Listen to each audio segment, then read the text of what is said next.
Huge increase in people spending over $100,000 a year for healthcare. Oof. Them's the facts, dudes. Them's the facts. I just here report the facts. So let's read this from EBRI. Dateline March 30th, 2023. High-cost healthcare claimants, healthcare spenders, and chronic condition prevalence among top spenders. Examining the healthcare claims of 8.6 to 16 million enrollees in a group policy. Group policy is your employer. From 2013 to 2021, our research shows that the share of top healthcare spenders has increased over time. So we're in a group policy through your work and is under the age of 65 right here. The study cohort included individuals under the age of 65 residing in all U.S. geographic regions and enrolled in a variety of employment-based health plans. All right, so it's through your work. The share of enrollees spending $100,000 or more per year on healthcare rose 50% from 2013 to 2021. 50%. And again, this is in real dollars. It's already been adjusted for inflation. The share of enrollees spending $250,000 or more rose. I don't even know what that is. That's freaking more than, what would that be? 8 divided by 0.2. Hold on a second. We'll do this. 8 divided by 0.2. Right there. That's 66%, dudes. The amount that increased from $500,000 or more per year went from 0.03 to 0.04. So that's an increase of 33%. The share spending $1 million more than doubled. The share spending $2 million or more was 2.5 times larger in 2021 than it was in 2013. Obviously, you can't. Obviously, dude, your healthcare, you can't get away from it, and you can't retire. Because what are you going to do for healthcare if you retire? Because you could be one of these people. It's just sad. The people who spend more than 50% of healthcare rose from 0.6 to 0.9. That's less than 1% of the population. Still, that could be you. It could be. 99.1% chance it won't be, but it could be. The share of people who spend more than $250 or more on healthcare rose from 0.12 to 0.2%. Again, that's 99.8% likely it won't be you, but you could be in that unfortunate group. It's an unfortunate group. Sucks, dude. The share who spend more than $500,000 per year in healthcare rose from 0.03 to 0.04. That's a 33% increase.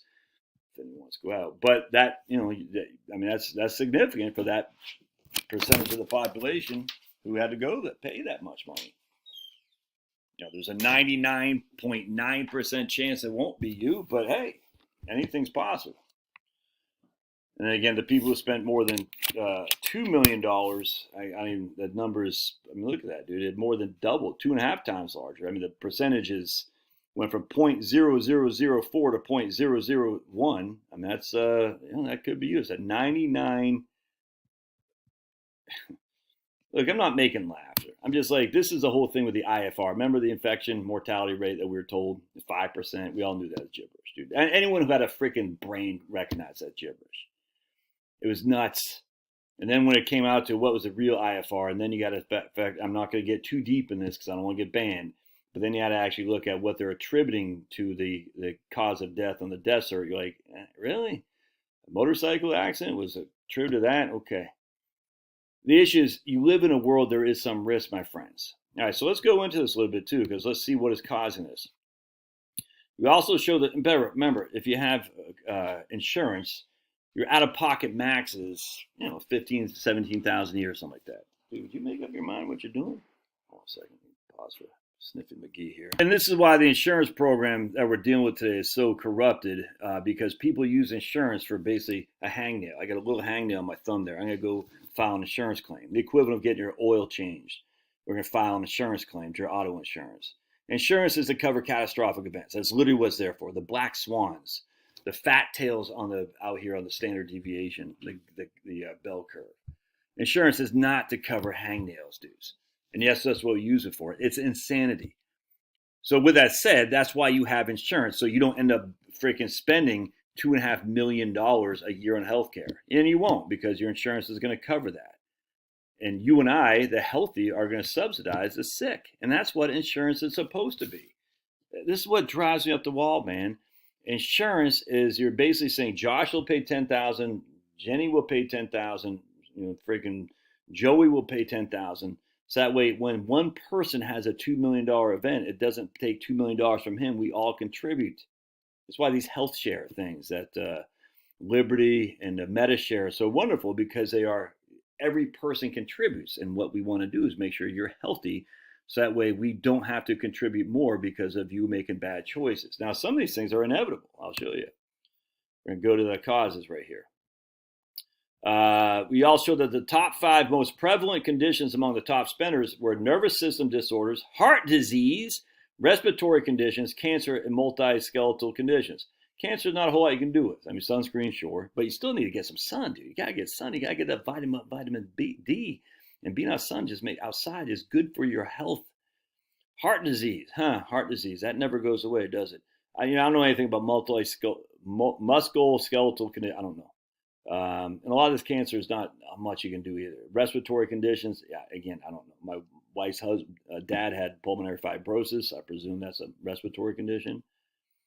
4 of these 5 conditions were the top 5 most in 2013, which was, again, respiratory conditions, multi-skeletal conditions, cancer, and heart disease. All right, so check this out. Chronic conditions that were less common, chronic conditions. All right, from 2013 to 2021, the share of people with certain chronic conditions saw a decrease. The chronic conditions for this were respiratory conditions went from 71% to 51%. That's good. Hypertension went from 44 to 31.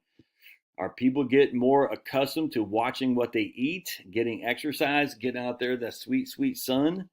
Maybe that's helping. I mean, obviously, there's going to be high blood pressure that's genetic, but sometimes your high blood pressure is you did it to yourself, dudes. We know that. And then they're going to say, take this statin. And you're like, does the statin help? What does the statin do? Is there unintended consequences of statin? Oh, check this out. We're going to show you some here. There was one in here. Hold on a second. Chronic conditions that were more common. Oh, dementia is right there. Dementia is right there. Could that have something to do with using statins to reduce your hypertension, high blood pressure? Yeah. Pneumonia went from 13 to 11. Cancer went from 51 to 44. That's good. I don't even know what I don't know what that is. Infectious diseases went a little bit. Multi-skeletal, whatever, musculoskeletal conditions went down. That's great. The chronic conditions that stay the same, diabetes. I mean, again, was it type 1 that's genetic and type 2 that is kind of do your diet, something like that. Diabetes, again, if you watch what you eat and you get exercise, you can arrest some of this, man. Hey. Kidney disease, I don't know anything about kidney disease. I guess don't drink beer. I don't know how that works. Skin disorders, and again, I'm not familiar with how that works either. I'm not trying to make light out of people who are suffering from this. I'm trying to say it's not very prevalent in society as a whole. And your insurance has catastrophic coverage. Even Obamacare has catastrophic coverage and is guaranteed issue. They're not going to regulate you because you have previous conditions. And hate Obamacare, love it. I didn't like it. I don't like Obama. But at the end of the day, it is the law of the land now, and we're going to use it here. It's all there is to it, man. And it does provide you that you're not going to have to pay $1 million out of pocket. And yet people act like they do. It's crazy.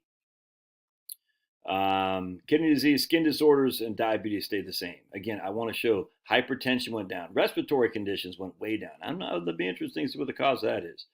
The chronic conditions with an increase in the share of individuals who had them some other conditions. AIDS, ulcerative colitis. I don't know what that is. Where's commotio colitis from? What's that guy's? Damar Hamlin. No one ever heard of commotio colitis until then. It's weird. Liver disease, again, I don't know what's caused that. Nervous system disorders went up pretty significantly. Now, what's the cause of that? You can see there's hypertension going way down. In 2013 is in the blue, 2021 is in the orange. Musculoskeletal conditions way down. Respiratory conditions way down. Nervous system disorders way up. What is it? Let's check. I'm not going to research it. Heart disease way up. I wonder why that would be. No, I'm not talking about Fauci. I'm talking about people eating bad habits, processed food. In fact, I was just reading here today, Joe Mercola. I'll share this with you. It's pretty nuts. How long have you been consuming gene therapy pork? And here's my man, Joe Mercola. For the last couple of years, I've recommended not eating pork due to its high, whatever that is, I don't know what that is, say that, acid content, but there's even a bigger issue to avoid it now. Since 2018, pork producers have been using customizable mRNA vaccines on their herds. This has slipped completely under the radar. I myself just found out about it, as described in Merck's animal health website. A revolutionary swine vaccine platform, Sequivity, harnesses RNA particle technology to create customized prescription vaccines against strains of influenza and swine, porcine, whatever that is, rotavirus. It's supported by a sophisticated dashboard filled with comprehensive data and insights. That sounds freaking fantastic. Sequivity is a custom swine vaccine platform. It only targets swine pathogen gene sequences of interest. It doesn't replicate or cause disease or whatever. It targets existing and evolving swine pathogens, including diseases not covered by conventional swine vaccines. It allows for the creation of multivalent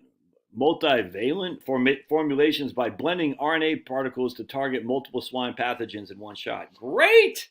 That's great. Merck is not alone in developing the veterinary mRNA shots, though. They weren't even first on the scene. The first was Harris vaccines in 2012. They had the avian influenza mRNA shot in 2015, and then, of course, was acquired by Merck later that year. CureVac developed mRNA-based rabies shots for pigs in 2016. On a side note, they began conducting human rabies shot trials in 2020 in response to the zero human rabies deaths by 2030, the World Health Organization. Bayer also partnered with BioNTech to develop mRNA vaccines for both livestock and pets. But it doesn't appear they've even ever launched anything yet. All right. So in retrospect, it appears Americans have been eating pork treated with gene therapy for the past 5 years. And even more of our meat supply is about to get contaminated with the same treatment. In addition to the avian influenza RNA shot for chickens, newer mRNA lipid nanoparticle shots for avian influenza are also in the works. Iowa State is working on mRNA shots for cows, and the lobbyists for the Cattlemen's Association recently confirmed they would that. They intend to use mRNA vaccines in cattle, which might affect both dairy and beef. Endless customization, zero safety testing.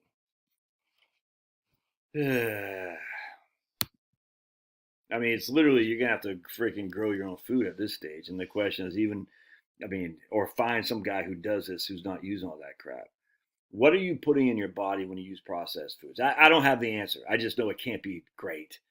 You know what I'm saying? And then I just like that meat, like a live stream I did the other day, talk about all these, a lot of these jobs are getting automated now, entry-level jobs for kids learning, go to McDonald's, learn how to fry fries. And the guy said, my first job I ever did was at Burger King. I'll never eat that crap again. I had a guy I used to work with in banking in Harrisonburg who used to raise cows. And then he also worked at McDonald's once, and he raised cows, and that he butchered and slaughtered and sold. He goes, dude, once you see what they use in McDonald's, you'll never, ever eat that again. It's freaking nuts, dude. Anyway, the point being is, if the healthcare worries are bothering you, what are you doing to fix it? You have to take some responsibility for your health, dude. I was listening to a guy the other day. He says, do 100 push-ups a day and 100 sit-ups a day. Just do 100 push-ups and 100 sit-ups a day as a start. Go for a walk. Get some sunshine on that beautiful, beautiful face of yours. Freaking do something. But don't sit there, with healthcare, while you're sitting there freaking stuffing your face. You can't do that, man. Number one priority is get your freaking health in order. All right, love your thoughts. Don't forget to subscribe about locals. I got to start talking about this on the front end of my videos. Locals is in the doobly-doo. Love your thoughts. See ya.